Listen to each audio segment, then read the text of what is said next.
reaching for what I believe in, and I must never stop rising, rising, rising. Never stop rising, rising. Family, what's happening? That's right, it's your boy Unique Creation back. Welcome to another episode of Unique Sessions. Oh my, I have something to share with you guys today. Once again, it comes from a situation I was in a few months ago. To be honest, I realized you can get so much from a certain time span. This comes from just a 2-year span. 2 years. I don't know why it's always 2 years, but yeah, 2 years. And what I call this one is all questions, no answers. All questions, no answers. You know, when you have nothing but questions, why is this going wrong? What's happening here? I can't believe this. What's this? But you're getting no answers, whether you're praying to God or you're talking to somebody who you see as wise counsel, but you're just getting no answers back because it's just all sorts of things happening. You know when things are happening, but you can't wrap your mind around it. You've been totally blindsided. You've been caught off guard. You're trying to find solutions to the problem, but you can't. Hashtag problem solution album. Oh my days. Wow. Anyways, yeah, all sorts of things are happening, but for some reason you just cannot wrap your head around it, and you have nothing but questions, and the questions are piling up. And with the piled up questions, you're getting frustrated as well because you're not getting nothing back. You're trying to find a way to deal with it, but because you have no answers, you don't know how to deal with it. So you kind of feel like a deer in headlights. You feel completely fish out of water. You don't get it. You're just getting blown with the waves, and you're not trying to, but because you don't know where the next hit's coming from, you get hit a bit. And these things happen, and you just get nothing but questions in your head, but there are no answers. And I understand how hard it can be. It's not like God is some guy that's just gonna your answer, man. But you know when you have questions, you're trying to figure things out. You don't get it, but you're not getting things back. You're hoping to get things back, and I even went as far as doing weird stuff that I normally don't do. You know when you're hearing people talk about how they get the stuff from God, and they say things like, all we do is talk God's ear off and we never listen. Have you ever just sat down quietly to listen? And I tried that, and it was just silence, man. You know when it's so quiet, you're hearing a little noise constantly. Or maybe that's just an issue with my hearing. Evil one, I hope not. But evil one, it's just like, bro, what is all this, man? What's happening? I'll never forget. Things got so peak for me that I was walking at night. It was dark. I had my hoodie on. I didn't even want to be inside the building. I was walking and I was screaming. I was growling. I was yelling. I had to get the frustration out somehow. But imagine you're walking at night and you see some guy with a hoodie on, all blacked out, just screaming at himself and yelling. That's what I was doing. And it wasn't in the best neighborhood. Looking back, with hindsight, it wasn't the wisest choice. But I just had to get the frustration out. It was getting too much. And that's because I had nothing but questions and no answers. I had nothing but a situation and no outcome yet. I had nothing but a tunnel with no light at the end of it. I had nothing but dark clouds with no silver lining. Or maybe I couldn't see it.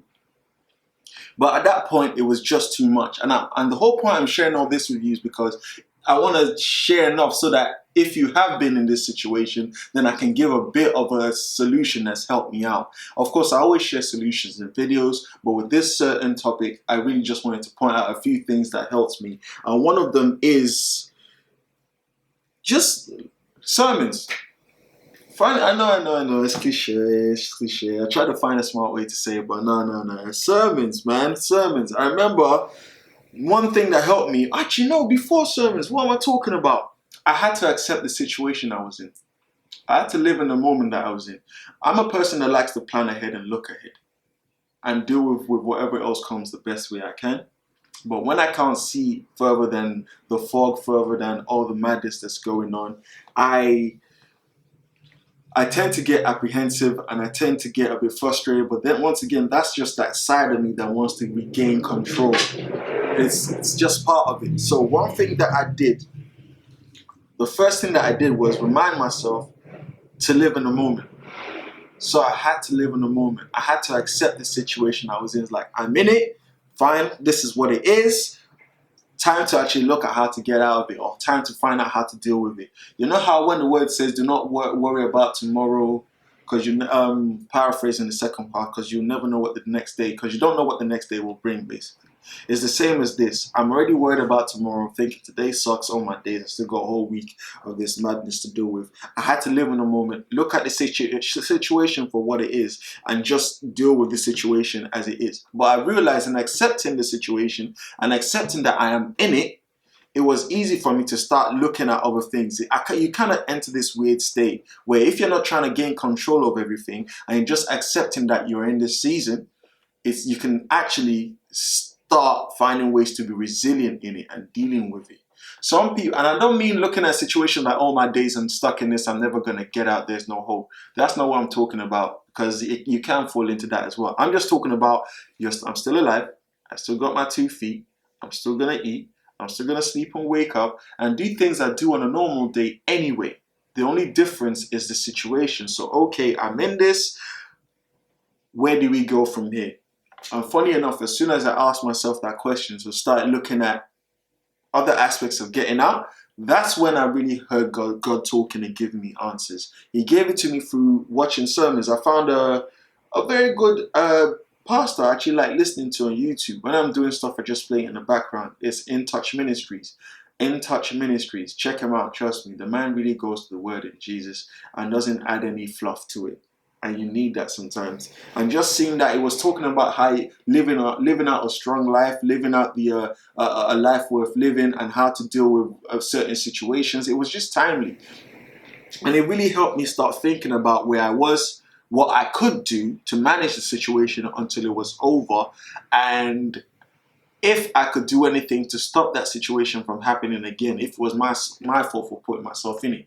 At this certain time, it was kind of my fault I put myself in it. It's just that the time that I moved into where I moved into, it was fine. But I stayed there too long, and I stayed my welcome, and it was time to go, and I didn't go, and things just kind of went out of hand, which is why I was in this situation.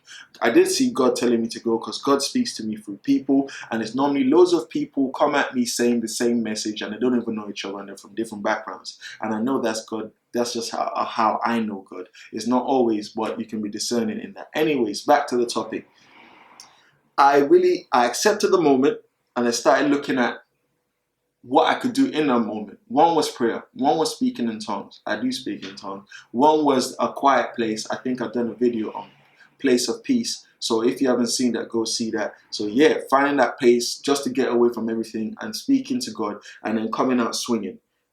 Funny enough, when you accept that you're in that situation and you let go of your need to control the situation, when you honestly can't, there was a calmness in the spirit, and that's why I think God coming in now, because I've let go of the reins, I've let go of the wheel. I'm no longer just trying to control everything and then letting God come into it.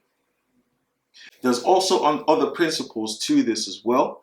I'm mentioning this for my fellow Christians. If you don't believe in this, I'd say try it. If you don't want to try it, fine. Here's other principles as well. One is accepting your situation. It is what it is. Nothing is permanent. Not even pain is permanent. This life isn't permanent.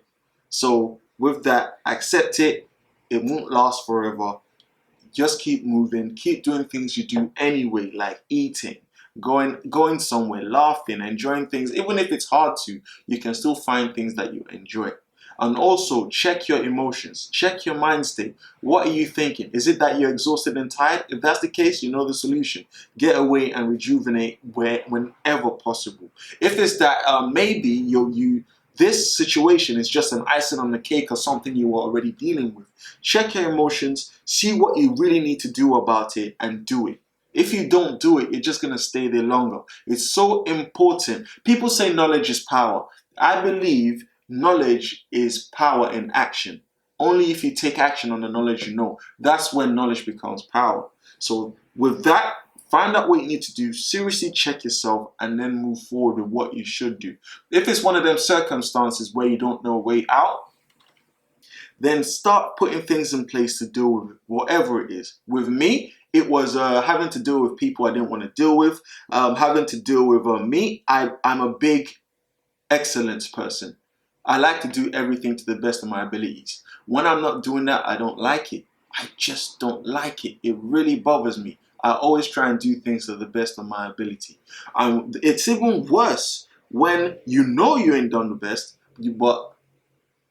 and then people come and tell you about it. And not just to tell you about it, but to use it as a, you've been flopping, I'm disappointed, you should have done, that kind of thing. For me, it really hits me. So for me, I was dealing with a bunch of things and a lot of people and a lot of circumstances I didn't want to deal with, but it was completely out of my control. I was in it, I had to get things done. So with that is, I accepted I was in that situation. I looked at what I could do to solve the situation. At the same time, I checked myself to see where I was mentally and emotionally. It's very important. And that got me out of it. Bottom line, accepting the moment for what it is and focusing on ideas for change is important. And of course, if you believe in God, if you don't, try it. God calms the spirit. And while He calms the spirit, it helps you move forward, especially when the enemy is trying to make you an erratic busybody. Let me touch on this for a bit. It's important. God calms the spirit, but the devil makes you an erratic busybody, because that's what he can attack. And that's the worst thing you can do sometimes when you're working yourself overtime, overboard, trying to control something you weren't meant to control. So yeah, please keep these in mind. Circumstances happen. The world is very indifferent to what happens to you. You just have to make sure that you are willing to take action for yourself. Yeah, hope you enjoyed this one. My name is Unique Creation. Hope you find answers to your questions. If you don't, leave a comment, ask. I'm willing to respond and talk to you. Much love. You are blessed. See you at the next one.